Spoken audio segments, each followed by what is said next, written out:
देश में अमीर और गरीब का जनगणना नहीं होगी तब तक ये देश तरक्की नहीं कर सकता। जाति के नाम पे इतने दिन से जनगणना हुई, देश की तरक्की हो गई? नहीं हुई। ऐसी देश पीछे चला जाएगा।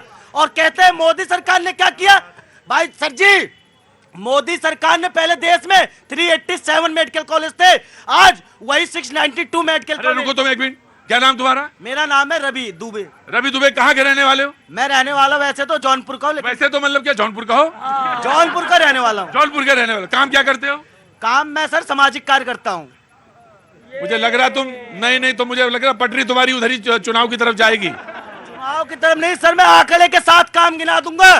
कांग्रेस नहीं गिना सकती काम, मैं गिना दूंगा 2 मिनट में 10 काम गिना दूंगा। गिनाओ। देखिए, पहली बात, भारत में पहले 387 मेडिकल कॉलेज थे, आज कितने हो गए? 692। भारत में पहले कितने एम्स थे? 6, आज 24 हो गई। भारत में 16 IIT थी, आज 23 IIT हो गई।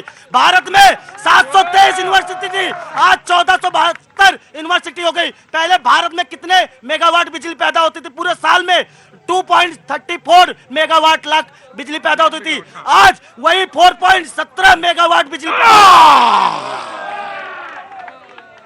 गुप्ता जी कुछ सीखा? गुप्ता जी कुछ सीखा? रुकिए जवाब साहब। नहीं, अरे 20 सेकंड, वो वहां पे 2 मिनट ले गया आपके, खत्म हो गई ना।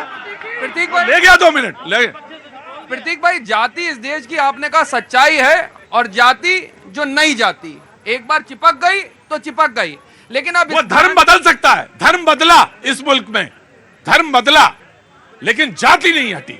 और यही बड़ी बात है। एक तरफ यह कहा जा रहा है कि क्षेत्र और जाति को तोड़ो, खत्म करो, देश को जोड़ो, और एक तरफ कहा जा रहा नहीं, जातियों की जनगणना होनी चाहिए। उसी के ऊपर मुद्दा उठाते हुए जी देखिए, माननीय प्रधानमंत्री जी का ये स्टेटमेंट आरक्षण विरोधी है और बहुत ज्यादा खतरनाक भी है। इस देश में जात के आधार पर ही आरक्षण है और कई जगह पर क्षेत्र के आधार पर है। और अगर ये सच्चाई नहीं है तो माननीय प्रधानमंत्री ने जाति बता करके मंत्रालय और पोर्टफोलियो क्यों बांट लेते? अपनी जाति क्यों बताई थी? और अभी विशेष जाति की बात कर रही थी, बताइए सीवर में उतरने वाला व्यक्ति एक विशेष जात का क्यों होता है? और जब अभी वाइस चांसलर बनाए गए बहुत सी यूनिवर्सिटी में, तो एक विशेष जाति के क्यों बनाए गए? यही तो राहुल गांधी जी सवाल कर रहे हैं कि आप जो है जातिगत जनगणना करवाइए। आज बड़ी अच्छी डिबेट होगी गुप्ता जी, आज डिबेट बहुत अच्छी होगी, ये मुझे अंदेशा है। जैसे मुझे पता चल जाता आज बारिश नहीं होगी। उन्होंने कहा कि ये आरक्षण विरोधी लाइन है। हालांकि गुप्ता जी मैं डांट दूंगा आपको, और आप गार्ड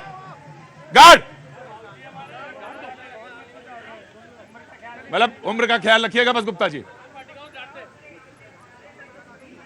आरक्षण विरोधी है लाइन ये, जब्बार साहब ने कहा।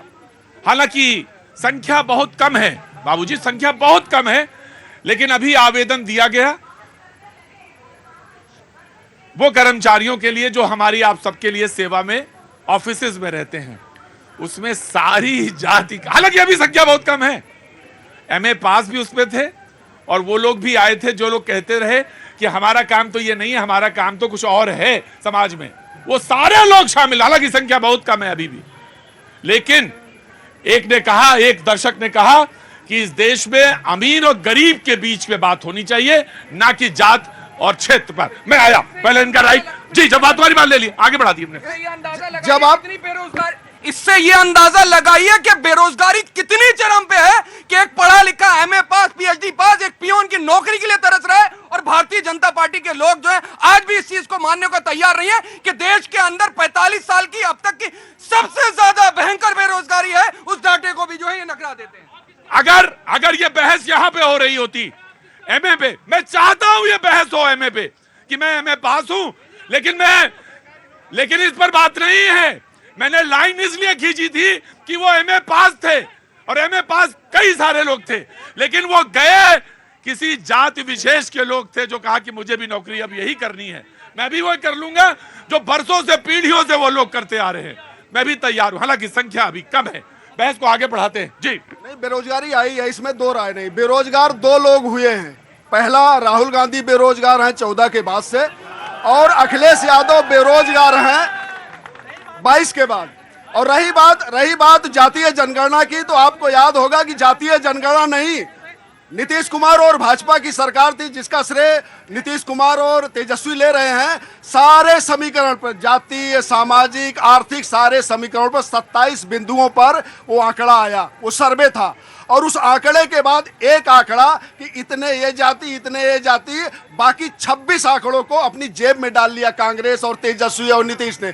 क्यों नहीं? सामाजिक रूप से कौन अगड़े हैं, सामाजिक रूप से कौन पिछड़े हैं? अरे समग्रता में देखिए, देश भारत जो है एक संस्कृति है, एक संस्कार है, एक स्वभाव है, जमीन का टुकड़ा नहीं है। इसीलिए मैं कहता हूं यहाँ का कंकर कंकर शंकर है, बूंद बूंद गंगा जल है। आप टुकड़े टुकड़े में भारत को देखती हैं, हम समग्रता में देखते हैं। इसीलिए आप कन्हैया कुमार को अपना गले का छोटा सा रिप्लाई देना चाहेंगे उसके बाद। देखिए, इतना ज्ञान ये बखार रहे हैं, इतना ही प्रधानमंत्री भी बखारते हैं। हम उम्मीद क्या करते हैं प्रधानमंत्री से? हम उम्मीद करते हैं उनसे, और मैं खुद भी कहती हूँ विपक्ष के होने के नाते भी हम देश के प्रधानमंत्री से उम्मीद करते हैं कि दशहरे के दिन उनको ये कहना चाहिए था कि 34 तो उनकी सरकार का आंकड़ा है कि इस देश में कम्युनल दंगे हो रहे हैं, कम्युनल लगातार सांप्रदायिक दंगे हो रहे हैं, ये रुकने चाहिए, उनको ये कहना चाहिए था। और मैं तो उनसे उम्र में बहुत छोटी हूँ, फिर भी मैं ये कहती हूँ कि उनको इतनी समझ होनी चाहिए कि इस देश में लगातार जब से वो सत्ता में आए हैं, हमारे हरियाणा जैसे देश प्रदेश के अंदर भी नूह जैसी हिंसा देखने को मिली, वो किसके शासन काल में हुआ?